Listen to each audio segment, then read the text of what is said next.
Hello, everybody, and welcome back to another episode of Spincast. Today, we are going back into the world of high school esports. Joining us today is Desmond Gardner. He is the video game club president at Mountain Empire High School. So without further ado, Desmond, go ahead, introduce yourself. Tell us where your passions in gaming and esports started, and kind of how that led you to becoming the president of the video game club at Mountain Empire.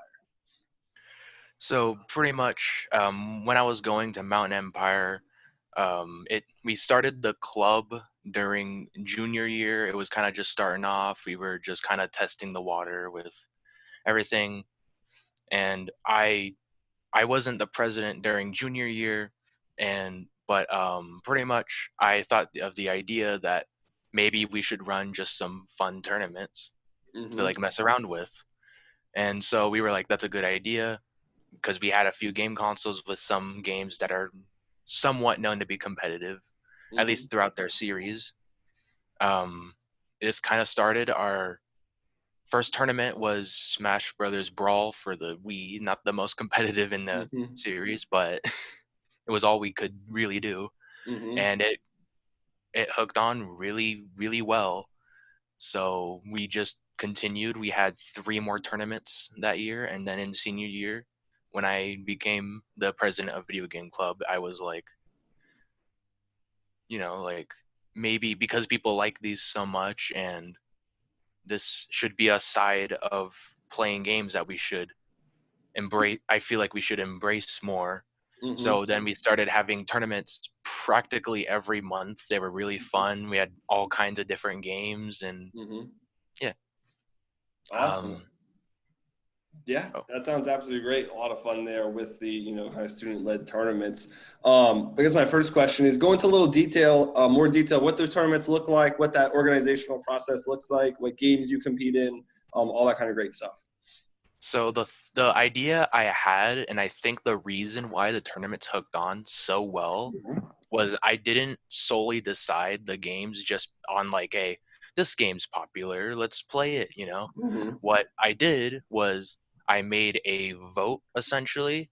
These are the games that we have and people are willing to bring in, and then the entirety of Video Game Club gets the vote on what games we play as a tournament for that month or Mm-hmm. one game.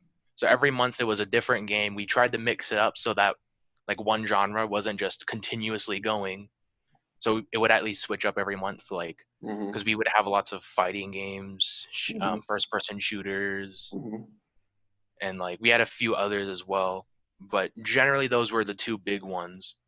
Mm-hmm. So at least it would be somewhat like it would change a bit, Mm-hmm. and because every we all got to decide around like what game we were able to play. We had all kinds of tournaments from we had Smash Brothers Ultimate finally for senior year to Mm-hmm. start us off, Mm-hmm. and then after that, I don't remember every tournament, but Quite a there few. was a lot. There was one practically every month up until this all kind of started, and then obviously we can't go and have tournaments at the school. Mhm. Yeah, So not the yeah. best idea right now. The little bit of the issue of COVID-19, right? Just that little tiny pandemic that no one's really talking about. Yeah, no, yeah, whatever. But yeah, obviously, not the best there. But sounds a lot of fun. Hopefully COVID kind of goes away and we can get back to those, more land tournaments fun. Because I miss lands. Those are, kind of like the favorite part of, or everyone's favorite part of competitions for esports and gaming in general. Kind of moving to my next question. It sounds like y'all have a great tight knit community, right? Which is something that's really important on the gaming side with these clubs and programs, is because a lot of students don't have a home or a community anywhere else. You don't play traditional sports, you don't have other clubs or anything. So speak to the community sense that y'all have at Mount Empire, and any past experience you've had of really shows or captures what that community looks like at your high school. So we started off with it being more of just a like during junior year, pretty much it was just kind of like a bunch of people come in, you play games, have a fun time, it was Mm-hmm. a lot more casual. And then so when I brought more tournaments to it, I still wanted to make it feel more like like not only just a hangout place or not only just a highly competitive place where the best of each game comes. It's just something anyone can come, anyone can participate. We all just kind of have fun. Mhm. Obviously, tournaments are still tournaments. They're going to be competitive to some degree, Mhm. but it was just kind of like we went through. And yeah, I mostly got the inspiration of doing a lot of tournaments because at the time, like about I started getting he- super into doing a lot of competitive fighting games because Mhm. um, when I was younger, I played a lot of Soul Calibur 3 on my PlayStation 2, Mhm. and that started off like I really liked fighting games, and then I found out about Skullgirls and Guilty Gear Rev 2, and I was like, I want to watch people play this. And then I found Evo, Combo Breaker, Frosty Faustings, and a bunch of other really big things. I was like, whoa, this is really cool. Yep. Absolutely. And so ever since then, it's always been a want for me to go at least to like locals and Mhm. like participate in tournaments, even if I'm not that good, because it's like that just seems like a blast. Mhm. Yeah. And Absolutely. so I Yeah. Go ahead. Go ahead. Keep going. uh, and then so I wanted to bring that kind of feeling to video game club when doing the tournaments, where it's more like a you don't have to be amazing, just kind of show up, play the Mhm. game, you have fun, maybe meet new people, or talk or see, like just something more. Because something that I've seen over the years is esport eh, competitive esports is more about, like it's not about just the who's the best. You got your like your rivalries, of Mhm. like it's not about, it's more about the emotion of it and Mhm. the people, everyone you get to meet at them, and it's most of the time the actual winning of the tournament is almost secondhand when Mhm. you go to a tournament. Yeah, absolutely. I think it's that experience, right? That you go there and you're surrounded by the fans, surrounded by your peers, and it's like it kind of for me it comes back to community, right? You're around a lot of people that have the same interests. You're having a lot of fun, and ultimately, if you win, then it's like awesome. It's just like more icing on the top, right, than anything. So absolutely great there. For all these tournaments, it sounds like you do a lot of legwork, setting them up and kind of organizing them and running them. So take us through that process. If there's any high schools out there listening that are like, I want to run a tournament like you do, but what goes into it? Like, how do I do that? So like, what are those, overarching steps that you kind of take to ensure that these tournaments not only happen, but are also, pretty good, pretty competitive and pretty fun for everybody? So generally, like I said, I will put up a vote based off of the games that we have available, just like to the club. But also, if any, I will ask people, hey, is there a game you would like to bring in for this date, Mm-hmm. and be able and have a tournament for it. If I get yeses and it should work out, then like with Smash Bros. Ultimate, we had someone bring in a Switch. Mm-hmm. So then, and they had the controllers to run it and everything. So it was like, all right, that's something we can do. So I can add that to the list. Once the list is ready with a decent handful of games, usually at the most I think I've had on there is like 10 of them. So it's not like every game you can think of, but it's a decent variety to like allow like a lot of different things. So I'll make the vote in about a week. The Mm-hmm. club gets the vote, even though usually only takes like 2 days for everyone to vote. I still give it the school week. And Yeah. then on the weekend, it's like, all right, this is the game. Now I have to start making a sign up sheet and everything based off of what it is. For Mm-hmm. example, when we ran I don't remember which Call of Duty it was. I think it was like, God, I can't remember. It's been so long. But essentially, um, it was 2v2s, so we were like, okay, we have to figure out a way to set up two separate consoles Mm-hmm. with two controllers each, Mm-hmm. and then we have to figure out what do we have to make sure is or isn't allowed and stuff like that, which is usually pretty easy. Just especially with more popular games, just look it up. Or with games that I was familiar with, Mm-hmm. I would already know, Mm-hmm. which was mostly fighting games, but yeah, Mm-hmm. not really Call of Duty and stuff. Yeah, absolutely. So yeah, and then so yeah, we'll set that up. So we make sure everything's able to be set up, and then based off of the tournament, because Mountain Empire isn't really the biggest of schools, so it isn't a lot of funding. So what we do is like we, however, we do have prizes. That's what I was trying to get to.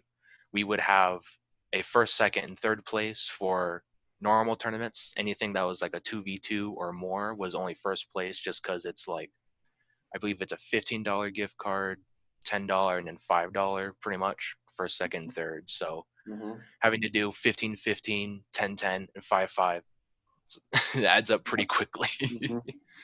So Yeah, yeah, and like I then said, like the prizes are kind of like that icing on the top, right? The icing on the cake that, is not really an incentive, but it's awesome. Hey, you win $5, $10, for your local or for your local game store, or, whatever game you have, some kind of like a battle pass or in-game cosmetics or whatnot, which is great, right? Like I said, it's awesome addition. With that, those tournaments sound, pretty well run and everything. So that's great. Love to see that. Kind of going on to, more broad, the industry of high school esports, right? High school esports, you've seen a lot of different high schools across the country, but it's not mainstream yet. It's not football, not basketball. And I always compare to traditional sports because those are kind of like, the top tier competitions. So in your experience, what do you think needs to kind of like improve or change over time to really bring high school esports or high school gaming or video game clubs, that whole kind of genre, to be that like, accepted mainstream, everybody wants to do it. There's no negative stereotype or no negative stigma, that kind of stuff. What do you think are those changes or improvisations that we could take steps towards to really bring esports and gaming to that next level? one of the things that I think should be very like it, to make sure that it goes pretty well, you have everyone that wants to be there can feel comfortable and everything, is Mm-hmm. make sure it's an environment where anyone can come in, hang out, play games or Mm-hmm. whatever. Make it very welcoming. And Mm-hmm. also, I think it is important to have like a very casual and competitive like atmosphere, like Mm-hmm. maybe like how I had only we had tournaments only once every month, so it was at the very end of the month. You can always expect that there was a tournament, and so like that was when you would come in if you wanted to be competitive. And but if not, then you came in pretty much any other time it was open. It was just a nice casual environment with people messing around on their favorite games, maybe practicing for the next tournament if they want. Mm-hmm. Whatever, you can come in and do whatever, mess around if you want, try and prove you're the best, or practice to be the best for the tournament, just whatever. Yep. Yeah, absolutely. I think that's a very like interesting kind of duality there, the casual kind of gaming, and then the competitive esports, right? I think both need to be in the same kind of percentage because they're both really important, right? Go have fun, enjoy, and also kind of like trickles in, right? If you have a bunch of casual kind of gamers that love playing, Call of Duty or any game that's played competitively as well, they're like, hey, I love it. I'm gonna go support the competitive players, right? Hey, I'm not that good, but I love watching my classmates or my peers kind of compete on like a national stage or a state stage or whatnot. So they kind of like fosters that fan group as well. And then the competitive players like, hey, try this trick or something, right? Here's something that might make you a little bit better or might make your experience a little more fun because you can do this cool little wall jump or something like that, right? So all those neat tricks. So it ties in so well. And I think, a lot of in the esports space, especially the esports, it's kind of like that divide of like, oh, well, you're a casual, so like you're not near as good as me. But it's like, no, they just play the game differently, right? I think that's a key kind of difference that we have to look at. It's like it's not worse, it's just different, right? And indifferent kind of has that connotation to it, but even then, it's just something else, right? That is just as good, if not better. So absolutely great. I got time for one last question for you. Want to step a little further to the entire industry of esports, and this is kind of my wrap up question. Is looking at esports specifically, the competitive side of things, in your experience for any genre. Esports right now is growing so incredibly quickly, and it's already passing a ton of traditional competitions in sports.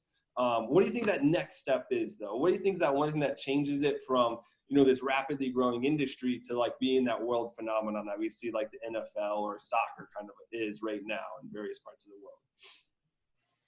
I feel like the next like big step to make it more to make esports in general more mainstream is It's a bit of a tough It's a question. big question. I know. Is it first thing that pops in your mind? What is it? I feel like maybe like it's like more of like a, because right now it is very much like watching more like almost watching like a normal sport. You have almost Mm-hmm. everything except obviously it's a video game and not, Mm-hmm. like a physical sport. Mm-hmm. So unless if you want to count esports bike racing, but yeah.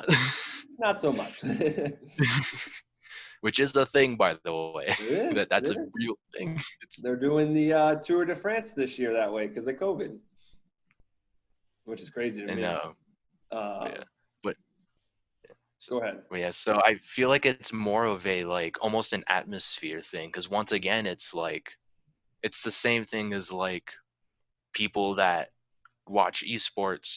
It's like you have a certain feeling of like watching people compete Mm-hmm. in your like favorite like games, or just Mm-hmm. or you like watching the competitive side of it and seeing the emotional like rivalry of two very big teams that are finally meeting up, Mm-hmm. like. Mm-hmm. And that same feeling is, it's very similar to how the reason a lot of people will watch physical sports. So I feel Mm-hmm. like it's mostly like it's gonna slowly transition, because they're almost very similar at this point. Obviously Mm-hmm. they are run slightly different because of what Mm-hmm. they are, Mm-hmm. but generally it's like it's very close to being to where it can easily get mainstream, and it already is. Mm-hmm. It's just some parts of it aren't as strong as others. Like you have, a lot of team-based first-person shooters, Mm-hmm. or like MOBAs. I'm trying to make sure I remember their specific names, like Mm-hmm. Overwatch, Yeah. League of Legends, League of Legends. CS:GO. Yeah, like Yeah. the really big ones. They're really big because they're very popular games, and they Mm-hmm. have these atmospheres that almost feel like you're going to a sports Mm-hmm. arena and Absolutely. watching like football or baseball. So it's already practically there. It's just that some areas aren't as strong, like fighting Mm-hmm. games, or card type of games like Mm-hmm. Hearthstone or Tekken. Mm-hmm. They aren't. They just it aren't isn't as strong because it's a very like they're almost niche like esports genres. Like there's huge communities there, but it's not as huge as you know team-based shooters and stuff like that. And Mm-hmm. so I feel like it's more of a like there's needs to be some way. I don't know how, because I'm not like super informed on all of the whole situation, but there would have to be some way like to make fighting games or card fighting games, I guess. I don't know what that genre is called. Yeah. But those general genres to be more mainstream rather than niche things that some people that a handful of people across the world enjoy. Mm-hmm. Yeah, I think those points are really important because it's about bringing all games to that forefront of the stage, right? Not just the League of Legends or not just the Overwatch, kind of like the two biggest games historically, and throw CS:GO in there as well, but also bringing the other games. I think that takes time, some growth, and I think it's also like kind of connecting the general public to it as well, right? It's you turn on a League of Legends game, unless you play that game, it's very difficult to watch, right? Unless, and even with like any fighting game or really any esport in general, I mean, unless it's kind of like FIFA or Madden where like it's just a video game of an actual, of a sport, or something like Rocket League that's pretty straightforward. But like League of Legends or Super Smash Bros. Or CSGO, you show it to someone that hasn't played those games or have never seen them in some sense, they're like, what is that? I think like once we kind of close that gap, and once that level of exposure is like, hey, I've seen this before, I understand what's going on, they'll sit down and watch it and then become part of that atmosphere you're talking about, where you will see these rivalries start to grow and see the fan bases start to grow as well, which is great because that leads to more visibility as well.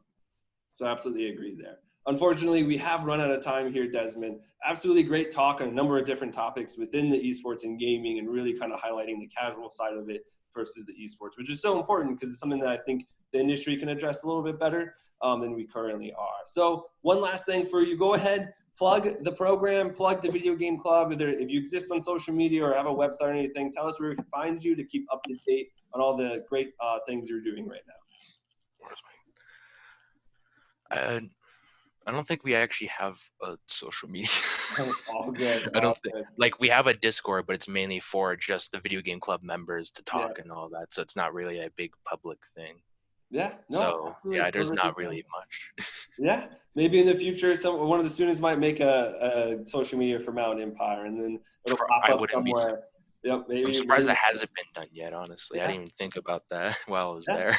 exactly. Maybe now it happens this fall. So who knows? But once again, thank you for coming on to the show. Thanks for taking the time to sit down with me and Spincast and talk about esports and gaming. Lastly, for all our viewers and listeners out there, thanks for staying the entire time. Stay healthy and stay happy during the current pandemic right now. Make sure you take care of yourself and your loved ones. And ultimately, stay plugged in.